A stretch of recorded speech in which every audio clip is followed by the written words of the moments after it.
ETF index mutual funds నేర్చుకుని stock మార్కెట్లో రాణించాలనుకుంటున్నారా? వెంటనే ఈ నెంబర్కి కాల్ చేయండి. నమస్తే, welcome back to Suman TV. ప్రస్తుతం మనతో పాటు ఉన్నారు consumers affairs committee chairman మందరి Krishna Reddy గారు. నమస్తే సార్. నమస్తే అమ్మా. సార్, మరి తమిళనాడు జరిగిన సంఘటన, కష్టపడి సంపాదించిన ఆస్తుల విషయంలో కూతురు తండ్రిని బెదిరించడం జరిగింది. ఆయన బెదిరిపోయి, అంటే ఈ మధ్యకాలంలో బాగాలేదు బయట పరిస్థితులు. ఏ విషయాల్లో వచ్చినా చంపేసుకుంటున్నారు, చంపేస్తున్నారు. ఇక ప్రేమించిన దగ్గర చంపుతున్నారు, ఆస్తుల విషయంలో కూడా. మరి ఆయన ఆర్మీ జవాన్ అంట, రిటైర్డ్. సో ఆయన చేసిన పని ఏంటి, ఒకసారి మీ మాటల్లోనే. ఇది చాలా సెన్సేషన్ విషయం ఒక రకంగా చెప్పాలంటే. తమిళనాడు రాష్ట్రంలోని తిరుమణావళి జిల్లా సంబంధించిన అరణి సమీపంలో ఉన్నటువంటి కోయార్ గ్రామానికి సంబంధించిన రిటైర్డ్ ఆర్మీ జవాన్ విజయన్ అనేటువంటి ఒక వ్యక్తి మంచి ఆస్తుపాస్తులు కలిగిన వాడు. తనకు కూతుళ్ళు ఉన్నారు, వాళ్ళు పెరిగి పెద్దవాళ్ళు అయ్యారు, అంతా బాగానే ఉంది. కానీ స్వార్థం అనేది ఏం చేస్తుందంటే మనిషిని, బంధాలను కూడా అధిగమించి ముందుకు వెళ్ళేటువంటి పరిస్థితులు కూడా ఉన్నాయి. వెస్ట్రన్ కంట్రీస్లో ఒకవైపున మాకు పేరెంట్స్ సంపాదించిన ఆస్తి మాకు అక్కర్లేదు, మేము ముట్టుకోమని చెప్పి వాళ్ళు వాళ్ళ దగ్గర లేకపోయినప్పటికీ, ఆస్తి లేకపోయినా డబ్బు లేకపోయినా మోరల్ వాల్యూస్ తోటి that is not my money, అది నా డబ్బు కాదు అని రిజెక్ట్ చేసి వెళ్ళిపోతున్న సంఘటనలు ఒకవైపు జరుగుతుంటే, భారతదేశం లోపల తల్లి తండ్రికి సంబంధించిన ఆస్తులు ఏమైనా ఉంటే ఆ ఆస్తులు మాత్రం నాకు కావాలి, కానీ తల్లిదండ్రులకు సంబంధించిన వాళ్ళు సాకడం కానీ, వాళ్ళని చూడడం కానీ, వాళ్ళు సుఖంగా సంతోషంగా ఉండేట్టుగా చేయాల్సిన బాధ్యత నా మీద ఉందనేది విస్మరించి, నాకు ఏమొస్తుందనేటువంటి ఆలోచనే తప్ప నీతి న్యాయం నిజాయితీ అనే దాన్ని వదిలిపెట్టి ఒక రకంగా బరితగించినటువంటి సమాజం మనం ఇవాళ భారతదేశంలో చూస్తున్నాం. దానికి ప్రతీక ఈ సంఘటన అని చెప్పుకోవాలి. ఇతను ఆర్మీ జవాను. జనరల్గా ఆర్మీ రిటైర్డ్ అయిన తర్వాత వాళ్ళకి రిటైర్మెంట్ మనీ వస్తుంది బాగా. దాంతోపాటు కొంత పొలం, ఇల్లు, కొంత ఇది ఇస్తారు, ఇల్లు, ఇంటి జాగా అవన్నీ ఇస్తారు. అతను ప్రతి ఒక్కటి చాలా జాగ్రత్తగా పెట్టి 2 ఇళ్ళు కట్టాడు. ఆ 2 ఇళ్ళే 4 కోట్ల వర్త్గా ఉంటుంది. ఇది కాకుండా పొలాలు ఉన్నాయి, అంటే ఆస్తి చాలా ఉంది. దీని గురించి కుమార్తెలు గొడవ పెట్టుకుని తండ్రి మీద ఒత్తిడి తీసుకొచ్చి ఇస్తావా చేస్తావా అనేటువంటి పరిస్థితుల్లో బెదిరింపులకు కూడా పాల్పడే పరిస్థితులు ఏర్పడ్డాయి. ఇది చూసి విసిగిపోయిన అతను ఒకవైపు ప్రేమ, ఇంకోవైపున వాళ్ళకి ఆస్తు తప్ప తన మానసిక స్థితి కానీ, తన భవిష్యత్తు కానీ, తన ఆనందం కానీ, తన సంతోషం కానీ కుమార్తెలకు సంబంధం లేదనే విషయం అర్థమైన తర్వాత, ఆస్తే జీవితంగా బతుకుతున్న వాళ్ళకి, డబ్బే ప్రాణంగా బతుకుతున్నటువంటి కుమార్తెలకి బుద్ధి చెప్పాలనే ఉద్దేశంతో అతను ఒక రేణుకాంబాల్ అనేటువంటి ఆలయం, ఆ ఊరికి సమీపంలో ఉన్నటువంటి ఆలయానికి వెళ్ళి ఆ ఆలయానికి సంబంధించినటువంటి హుండీలో ఈ ఆస్తి పత్రాలని దాంట్లో వేశాడు. సహజంగా హుండీలో పడ్డవి ఏదైనా సరే అది దేవుడికి సంబంధించింది అనేటువంటిది తమిళనాడులో ఉన్నటువంటి సిద్ధాంతం. ఆ రకమైనటువంటి రూల్స్ కూడా నడుస్తున్నాయి అక్కడ. ఇది ఎప్పుడైతే వేసి వచ్చాడని తెలిసిందో వెంటనే కుమార్తెలు వెళ్ళి ఆలయ అధికారులను సంప్రదించారు. అది మా నాన్న ఏదో తొందరపడి వేశాడు, ఆ పత్రాలు మాకు ఇచ్చేయండి అడిగితే, అమ్మ ఆ హుండీలో వేసిన ప్రతిదీ దేవునికి సంబంధించింది, అమ్మవారికి సంబంధించింది, అది ఇవ్వడానికి మాకు హక్కు లేదు, మేము జాయింట్ కమిషనర్ గారికి పంపిస్తాము, అక్కడ నుంచి మీరు కావాలంటే తెచ్చుకోండి అన్నారు. జాయింట్ కమిషనర్ గారి దగ్గరికి కూడా వెళ్ళింది. వీళ్ళు అక్కడికి కూడా వెళ్ళారు. అయితే అలా ఇవ్వడానికి కుదరదు, దేవుడి పేరు మీద ఇచ్చిన తర్వాత దేవుడికి వర్తిస్తాయని చెప్పి వాళ్ళు తేల్చి చెప్పారు. అప్పుడు వీళ్ళు కోర్టుకు వెళ్ళారు. కోర్టులో ఏం చెప్పబోతున్నది అనేది ఇప్పుడు పెద్ద ప్రశ్న. ఇక్కడ న్యాయము, నీతి, రెండోది చట్టం, ధర్మం, ఇలా అన్ని దీంట్లో వర్తించే పరిస్థితులు ఉన్నాయి.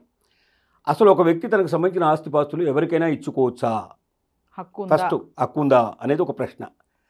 ఈ ప్రశ్నకు మనం చెప్పగలిగే సమాధానం ఏమిటంటే, తాత ముత్తాతలు సంపాదించిన ఆస్తులు అయినట్టయితే దాన్ని పిల్లలకు తప్పనిసరిగా దాంట్లో కొంత భాగం ఇవ్వాల్సిన పరిస్థితి ఏర్పడుతుంది. అది ఎలా ఏమిటి అనేది చట్టం చెప్పింది. ఆ చట్ట ప్రకారంగా కొంత భాగం మాత్రం వాళ్ళకి తప్పనిసరిగా పోతుంది. ఒకవేళ తను స్వయంగా ఆర్జించినటువంటిది అయినట్టయితే, స్వార్జితం ఏదైతే ఉంటుందో ఆ స్వయార్జితానికి సంబంధించినటువంటి ఏదైనా ఉంటే అది తన ఇష్టం, తను ఎవరికైనా ఇచ్చుకోవచ్చు. అది తన ఇంట్లో వాళ్ళకి ఇచ్చుకోవచ్చు, బయట వాళ్ళకి ఇచ్చుకోవచ్చు. అమెరికా లాంటి దేశాల్లో అయితే ఎక్కువ కుక్కలకి, పిల్లులకి ఇలాంటివి ట్రస్టులు ఏర్పాటు చేసి వాళ్ళు పెంచుకుంటారు. ఆ పెంచుకున్నటువంటి, ఎందుకంటే పిల్లలు 14 ఏళ్ళకి బయటికి వెళ్ళిపోతారు కాబట్టి ఆ తర్వాత వాళ్ళు ఇంటికి వచ్చేవాళ్ళు 5% కూడా వెనక్కి రారు, మిగతా వాళ్ళంతా రాని పరిస్థితి ఏర్పడుతుంది. వాళ్ళు ఏం చేస్తారంటే కుక్కల్ని ప్రేమగా పెంచుకుంటున్నారు, పిల్లల్ని పెంచుకుంటారు, రకరకాల జంతువులు పెంచుకుంటారు. ఆ జంతువుల పేరు మీద కోట్ల రూపాయల ఆస్తులు రాసేసి చనిపోయిన వాళ్ళు చాలామంది ఉన్నారు. అంటే వాళ్ళు స్వయంగా ఆర్జించినటువంటి ఆస్తులు కాబట్టి దాని మీద వేరే వాళ్ళకి ఎవరికి హక్కు ఉండదు. అక్కడ అమెరికన్ సిస్టమ్ వేరు, మన ఇండియన్ సిస్టమ్ వేరు. ఇక్కడ ఏంటంటే తాత ముత్తాతలు ఆర్జించిన ఆస్తి అయితే కంపల్సరీగా దాని మీద మనవాళ్ళకి ఖచ్చితంగా కొంత హక్కు ఉండేటట్టుగా మన రాజ్యాంగం చెప్తోంది. రెండోది ఏంటంటే, ఒక ఆస్తిని ఎవరికైనా ఇవ్వదలుచుకుంటే అలా పత్రాల్ని యాస్టీజ్గా వాళ్ళ చేతిలో పెట్టేస్తే వాళ్ళకి ఆస్తి వస్తుందా? అంటే హుండీలో వేసేస్తే అవి హుండీలో వేసినా కానీ, లేకపోతే బయట ఎవరికైనా ఇచ్చేసినా కానీ, నీకు ఇస్తున్నాను రా, ఈ ఆస్తి నీకు ఇస్తున్నాను తీసుకోపోని చెప్పి ఆస్తి పత్రాలు తీసుకు ఇచ్చినంత మాత్రంలో ఆస్తి వస్తుందా? ఇది రెండో ప్రశ్న. ఈ ప్రశ్నలకు మన సమాధానం ఏమిటంటే, అలా రాదు. అలా ఎందుకు రాదంటే, మన ఇండియన్ రిజిస్ట్రేషన్ యాక్ట్ ప్రకారం ఏమిటంటే, తప్పనిసరిగా రిజిస్టర్డ్ డాక్యుమెంట్ కావాలి. అంటే మనం ఎవరికైనా ఇవ్వదలుచుకుంటే లెక్క ప్రకారంగా ఇది నా స్వార్జితం, దీన్ని నేను సంపాదించాను కాబట్టి నాకు దీని మీద పూర్తి హక్కులు ఉన్నాయి, ఇది నేను ఎవరికైనా ఇవ్వగలిగే హక్కుతోటి నేను పలాని వాడికి ఇస్తున్నాను, పలాని దేవస్థానానికి ఇస్తున్నాను అని స్వయంగా రాసి రిజిస్ట్రేషన్ చేసి ఆ డాక్యుమెంట్స్ ఎవరు అక్కడ రిజిస్టారు ఎవరుంటారో ధర్మాదాయ దేవాదాయ శాఖకు సంబంధించిన వాళ్ళ కమిషనర్ కానీ, లేకపోతే అక్కడ ఆలయ పూజారులు కానీ, ఏదైనా అక్కడ దానికి సంబంధించిన డిపార్ట్మెంట్ సంబంధించిన ఒక అధికారికి ప్రత్యేకంగా ఇచ్చి వాళ్ళ పేరు మీద ఎవరి పేరు మీద రిజిస్ట్రేషన్ చేయాలని కూడా వాళ్ళకు ఉంటుంది. ఆ యాక్ట్ ప్రకారంగా, తమిళనాడు యాక్ట్ ప్రకారంగా అక్కడ ఉండేదాని ప్రకారం ఉంటుంది. దాని ప్రకారంగా రిజిస్ట్రేషన్ చేస్తేనే అది వాళ్ళ సొంతం అవుతుంది. ఇది సింపుల్గా పత్రాలు అక్కడ పడేసేంత మాత్రంలో కావు. కాబట్టి ఇది చట్ట ప్రకారంగా కొంచెం సందేహాస్పదమైన విషయమే. మళ్ళీ ఒకవేళ అతన్ని పిలిచి రిజిస్ట్రేషన్ చేయించుకుంటే హక్కులు వచ్చేస్తాయి. అలా ఉన్న ఛాన్స్ ఉంటుందా సార్? ఎందుకు తప్పనిసరిగా వేశారు కదా, రండి రిజిస్ట్రేషన్ చేయమంటే వచ్చే అవకాశాలు ఉన్నాయి. ఎందుకంటే తన మనస్ఫూర్తినే వేశాడు కదా.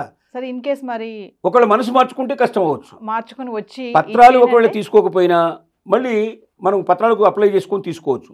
మేము పత్రాలు మాకు పోయినవి లేదా జరిగినవి మాకు ఇవ్వండి, పొరపాటున జారి దాంట్లో పడ్డాయి, పొరపాటున ఉండిలో పడిపోయినాయి, నాకు ఇంకో కొత్తది ఇవ్వండి అని చెప్పి కూడా తీసుకొని మళ్ళీ ఆ పత్రాలు పెట్టేసి రిజిస్ట్రేషన్ చేసుకునేందుకు పాసిబిలిటీస్ ఉన్నాయి. కాబట్టి ఇదంతా కూడా ఇప్పుడు ఆ విజయన్ మీద ఆధారపడింది. విజయన్ ఒకవేళ కావాలనుకున్నట్టయితే రిజిస్టర్ ఆఫీస్కి వెళ్ళి రిజిస్ట్రేషన్ చేసి వాళ్ళకి పత్రాలు అప్పచెప్పేస్తే అది తప్పనిసరిగా దేవుడికి సంబంధించిన మాన్యం కింద ఉంటుంది. ఇక పిల్లలకి ఏ రకమైన హక్కు ఉండదు.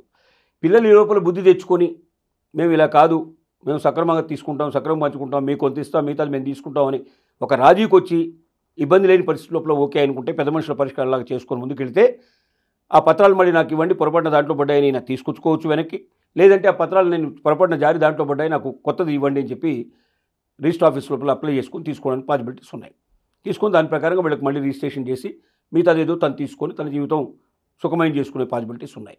ఇది ఏదనేది విజయన్ మీద ఆధారపడింది. ఇదంతా కూడా ఆయన ఆలోచన ప్రకారం ఆధారపడింది. కాబట్టి భవిష్యత్తులో మనం చెప్పగలిగే విషయం అంటే, ఒకటి స్వీయ ఆర్జిత ఏదైతే ఉంటుందో స్వయంగా ఆర్జించిన ఆస్తి మీద తండ్రి కానీ తల్లి కానీ స్వయంగా ఆర్జించుకుంటే వాళ్లకు మాత్రమే ఉంటుంది తప్ప పిల్లలకు ఖచ్చితంగా ఇవ్వాలన్న నిబంధన లేదు. కాబట్టి ఒకవేళ ఆస్తి తాత ముత్తాతలు సంపాదించిన ఆస్తి కాదు, ఖచ్చితంగా ఇది మా ఫాదరు మదరు సంపాదించుకున్న ఆస్తి అన్నప్పుడు మాకే వస్తుంది ఖచ్చితంగా అని మీరు అనుకుని ఆశలు పెట్టుకుని మీ ఇష్టం వచ్చేట్టుగా వెళ్ళిపోయి తల్లిదండ్రులు లెక్క చేయకుండా మీకు మీరు నిర్ణయాలు తీసుకొని మీరు రేపు పొద్దున ఆస్తి కావాలని చెప్పి గొడవ పెట్టినా చించి అరిచినా ఎట్టి పరిస్థితుల్లో మీకు ₹1 కూడా దాంట్లో రాదు, మీకు హక్కు ఉండదు. ఇది మీరు దృష్టిలో పెట్టుకోవాలి. పేరెంట్స్ కూడా ఏంటంటే, ఇది మీరు స్వయంగా సంపాదించిన ఆస్తి అయితే మీ పిల్లలకి ఇవ్వాల్సి అక్కర్లేదు. పిల్లలు మీ ఆలోచన ప్రకారంగా ఉద్దేశ ప్రకారంగా వెళ్ళి మీరు అనుకున్న ప్రకారంగా వాళ్ళు కావాల్సినవి అచీవ్ చేసుకున్నా, లేకపోతే మీకు ప్రేమపూరితంగా వాళ్ళకి ఇవ్వదలుచుకున్నా ఇవ్వచ్చు, కానీ లేకపోతే బలవంతం ఏమీ లేదు. రెండోది, తల్లిదండ్రులందరికీ మనం చెప్పే విషయం ఏంటంటే, తొందరపడి పిల్లలకు ఏ రకమైన ఆస్తులు ఇవ్వకండి. అది మీ తాత ముత్తాతల ఆస్తి అయినా మీ ఆస్తి అయినా తొందరగా ఇవ్వకండి. ఏ చట్టం కూడా ఖచ్చితంగా మేజర్ కాగానే వాళ్ళ చేతిలో పెట్టమని లేదు. వాళ్ళ తదనంతరం వీళ్ళకి ఆ ఆస్తి వస్తుందని ఉంది. అంటే తల్లిదండ్రి చనిపోయిన తర్వాత వాళ్ళ ఆస్తులు పిల్లలకు వస్తాయి. అంతేగాని తల్లిదండ్రులు బతుకుండగానే ఆస్తి ఇచ్చి తీరాల్సింది అని కోర్టుకు వెళ్ళినా కూడా కోర్టు ఏమీ చెప్పదు. కోర్టు ఏమంటుందంటే, వాళ్ళు బతుకున్నారు, వాళ్ళు నిర్ణయం తీసుకొనివ్వండి. వాళ్ళు చనిపోయేటప్పుడు ఆటోమేటిక్గా చనిపోతే తాత తండ్రులు సంపాదించిన ఆస్తి ఆటోమేటిక్గా తండ్రి చనిపోతే పిల్లలకు వస్తుంది. బ్రతుకున్న భార్యకు కూడా వస్తుంది, కొంత భాగం వస్తుంది. చాలామంది ఏం చేస్తారంటే, వాడు మేజర్ కాగానే పెళ్లి కాగానే ఇమీడియట్గా ఏదో తొందరపడినట్టుగా అక్కడ ఏదో తొందర ముంచుకొస్తున్నట్టుగా ఉప్పెని ముంచుకొస్తున్నట్టుగా వెంటనే తల్లిదండ్రులు పిల్లలకి ఇచ్చేస్తారు. అంత ఉన్నాయని ఇచ్చేస్తారు మొత్తం కంప్లీట్. నేను రోజు కనీసం 10 కేసులు 15 కేసులు నేను చూస్తుంటాను. నేను ఉన్నదంతా వాళ్ళకి ఇచ్చేస్తారు. తర్వాత ఏంటి, వీళ్ళు అడుక్కోవాల్సిన పరిస్థితి ఏర్పడుతుంది. బిచ్చం ఎత్తుకోవడమే. వాడు 4 రోజులు ఉండమంటాడు, వీళ్ళు 4 రోజులు ఉండమంటాడు, ఓ రోజు 15 రోజులకి వీళ్ళని ఎట్లా పురుగుల్లాగా చూస్తారు, వీళ్ళని హీనంగా చూస్తారు. వీళ్ళకి చిన్న చిన్న అవసరాల కోసం కూడా వాళ్ళ మీద ఆధారపడి అడుక్కు తినాల్సిన పరిస్థితి ఏర్పడుతుంది. నీ చేతిలో అవకాశం ఉంచుకొని, నీ చేతిలో బలం ఉంచుకొని నువ్వెందుకు బిచ్చగాడిగా మారిపోతావు, బిచ్చగెత్తగా నువ్వెందుకు మారిపోతావు? అంత తొందర ఏమిటి? వాడికి ఇవ్వకపోతే నష్టం ఏమిటి? వాడు ఏదో సంపాదించుకుంటున్నాడు కదా, ఏదో ఒకటి సంపాదించకుండా అయితే ఉండడు కదా. తెలివితేటలు ఇచ్చారు, విద్య ఇచ్చారు, వాడికి సాధించగలిగే శక్తి ఇచ్చారు, వాడు సంపాదించుకునేవాడిని. Let him bring it. ఈ ఆస్తి ఎప్పుడు ఇస్తారు? మీ తదనంతరం వాళ్ళకి చెందేట్టుగా మీరు ఒక విల్లు రాసి చనిపోండి. విల్లు రాసిన తర్వాత మీకు ఆటోమేటిక్గా వాళ్ళకి వచ్చేస్తాయి అవి. కానీ బతికున్నప్పుడు ఇచ్చి బానిసలుగా బతికే పరిస్థితి, బిచ్చగాళ్ళుగా బతికే పరిస్థితి ఏ తల్లిదండ్రులు తెచ్చుకోవద్దని మన విజ్ఞప్తి. కొన్ని కోట్ల మంది ఈ రెక్కకు బలైన వాళ్ళు ఉన్నారు, ఇప్పుడు బలవుతున్న వారు ఉన్నారు, భవిష్యత్తులో బలి కాబోతున్న వారు ఉన్నారు. ఆ బలిలో మీరు చేరకండి అని, మీ జీవితాలు బాగు చేసుకోమని మనం సద్వినంగా వారికి విజ్ఞప్తి చేస్తున్నాం. సో ఏదేమైనా అప్పుడు విజయం తీసుకునే నిర్ణయం పైన ఆధారపడి ఉంటుంది. డెఫినెట్గా. లేదు నేను రాసేస్తాను, రిజిస్ట్రేషన్ చేసేస్తానంటే చేసేయచ్చు. 100% లేదండి మా పిల్లలకి నేను ఇవ్వాలనుకుంటున్నాను, మనసు మార్చుకున్నానని తిరిగి ఇచ్చేయండి అని అడిగే రైట్స్ కూడా విజయన్ గారికే ఉన్నాయి. సో కోర్టు ఏం తీర్పు చెప్తుందో చూడాలి. కోర్టు తీర్పు కన్నా విజయం తీర్పు ముఖ్యం. ముఖ్యం ఇక్కడ. ఎస్. అంటే ఈ ఇన్సిడెంట్లో సార్ మీరు అన్నట్టుగా చాలానే ఉన్నాయి. అంటే తల్లిదండ్రుల విషయంలో కానీ, మీరు ఆస్తి విషయంలో కానీ, కూతుర్లు చూడండి ఈ రోజులు ఎలా ఉన్నారంటే, ఎంత బెదిరిస్తే ఆయన తీసుకెళ్ళి ఆలయ హుండీలో వేసేసారు అంటే సొసైటీ ఎలా ఎటువైపు వెళ్తుంది అనేది మనం ఆలోచించవచ్చు. ఇంతకుముందు కొడుకులు మాత్రమే స్వార్థపరులు అనుకునేవాళ్ళం, ఇప్పుడు కూతుర్లు కూడా స్వార్థపరులు అయినారు. అంటే మానవ సమాజమే స్వార్థపూరితంగా మారిపోతుంది. కాబట్టి స్వార్థపూరితమైన సమాజంలో మనకేదో నీతి వ్యవహారాలు ఉంటాయి, ధర్మం అట్లాంటివి ఉంటాయని ఆలోచించడం అనవసరం. ప్రతి ఒక్కరూ జాగ్రత్త పడితేనే వారి జీవితం సంతోషంగా సంతృప్తికరంగా మరణించేటప్పుడు వాడు ఆధారపడకుండా మరణిస్తారు. లేకపోతే మరణం చాలా భయంకరంగా ఉంటుంది. నరకం ఎక్కడో కాదు, ఈ భూమి మీదనే అనుభవించాల్సిన పరిస్థితులు ఏర్పడతాయి. Thank you.